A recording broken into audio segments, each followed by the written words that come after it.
যেটা তোমার এটা তুমি একদিন পাবেই পাবে। যেটা তোমার, যে তোমার হওয়ার কথা, যারা তোমার জন্য লিখেই রেখেছে, তোমার থেকে কেউ কখনো এক মুহূর্তের জন্য কাটতেই পারবে না, because this is just yours.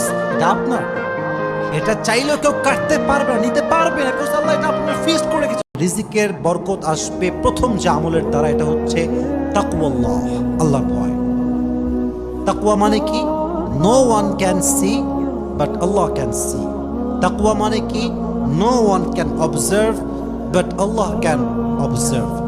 তাকওয়া মানে কি? No one is watching me but Allah সুবহানাহু ওয়া তাআলা ইজ ওয়াচিং মি। কেউ আমাকে দেখে না, কেউ আমাকে শোনে না।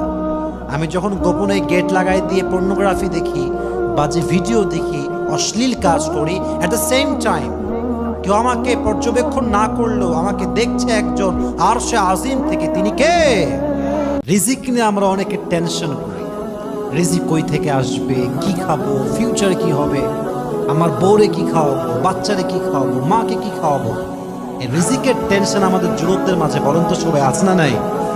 We have a lot of depression about it. কেন যে আছে এটা আমি জানি না, তবে আমি একটা কারণ খুঁজে বের করেছি। সেটা হচ্ছে যে ব্যক্তি আল্লাহর উপরে পরিপূর্ণ ট্রাস্ট করতে পারে না, যে ব্যক্তি আল্লাহর উপরে পরিপূর্ণ ভরসা করতে পারে না, একমাত্র সেই রিজিক নিয়ে টেনশন করতে পারে। ঠিক কিনা বলেন যুবক ভাই? একমাত্র এটা সবচেয়ে বড় কারণ। তো রিজিক হচ্ছে আমাদের জীবনের সবচেয়ে গুরুত্বপূর্ণ একটা চ্যাপ্টার, এবং এই রিজিককে আল্লাহ তাআলা অন্বেষণ করতে বলেছেন, তালাশ করতে বলেছেন টু দ্য হালাল। একটা মেসেজ দিয়ে দেই, অনেক রিজিকে বরকত পাবেন ইনশাআল্লাহ। কাজ করবেন বেশি, আবার বলছি, কাজ করবেন বেশি, এক্সপেকটেশন রাখবেন কম।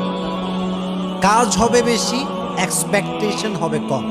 যেমন কাজ করবেন এমন কাজ যে আপনি 1 কোটি ডিজার্ভ করেন, আপনি পাবেন 1 কোটি, বাট আপনার চিন্তা থাকবে কি যে আমি 1 লাখ পাইলেই খুশি, আমি 20 লাখ পাইলেই খুশি, আমি 30 লাখ পাইলেই খুশি। কেন? যদি আপনি 1 কোটি না পান, আপনার মন খারাপ হবে। আর যদি আপনি 1 কোটি পেয়ে যান, আপনি খুশি। কারণ কি? যে আমি তো আগেই ভেবেছিলাম যে আমি 30 লাখ পাবো, আমি 1 কোটি পাইছি। এখন মনে একটা ভালোবাসা, খুশি আছে না নাই? বলেন আছে না নাই? কাজ করবেন বেশি, এক্সপেকটেশন রাখবেন কম, আর যা পাবেন তাতেই বলবেন আলহামদুলিল্লাহ। পড়েন সবাই আলহামদুলিল্লাহ। মিয়া, আজ নানা ভালোবাসে তো মূল্য বোঝেন না, মরে গেলে মূল্য বুঝবেন। নানি ভালোবাসে না, দাদি ভালোবাসে না, কেন? বলে বুড়া মানুষ কি বোঝে, কিছু বোঝে না। তুমি খুব বোঝো, তাই না?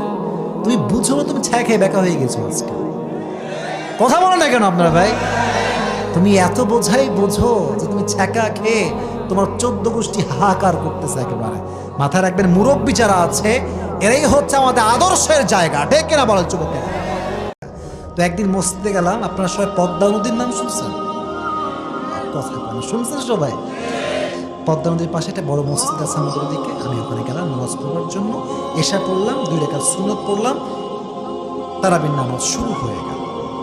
তো যখন তারাবির নামাজ শুরু হয়েছে ভাই, প্রথম 2 রাকাতের প্রথম রাকাতে এক বাচ্চা নানারে চিল্লাই, নানা আমি আর থাকবো না, আমাকে বাড়ি নিয়ে চলো। নামাজের মাঝেই চিল্লাইতেছে। আমি তো মানুষ, আমি হিউম্যান বিং। তো যখন নামাজও চিল্লাইছে, ভাবতেছে কপাল আছে খারাপ আছে রে, কপাল আছে খারাপ আছে, কোন মুরব্বি যে ধরবে আর কিছু হবে আল্লাহই জানে। তো যেই ভাবা জैसा मैं सोच रहा था वैसा ही हो गया।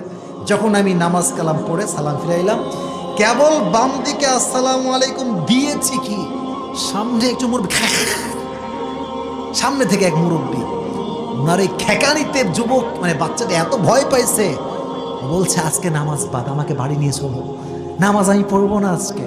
তা আমি ভাবলাম, এইভাবে বাচ্চারা মসজিদ থেকে যায়, আগামীতে গেম খেলে, মুভি দেখে, সিনেমা দেখে, কার্টুন দেখে, বাট সেই বাচ্চা মসজিদে নামাজ পড়তে আসে না। ঠিক কিনা?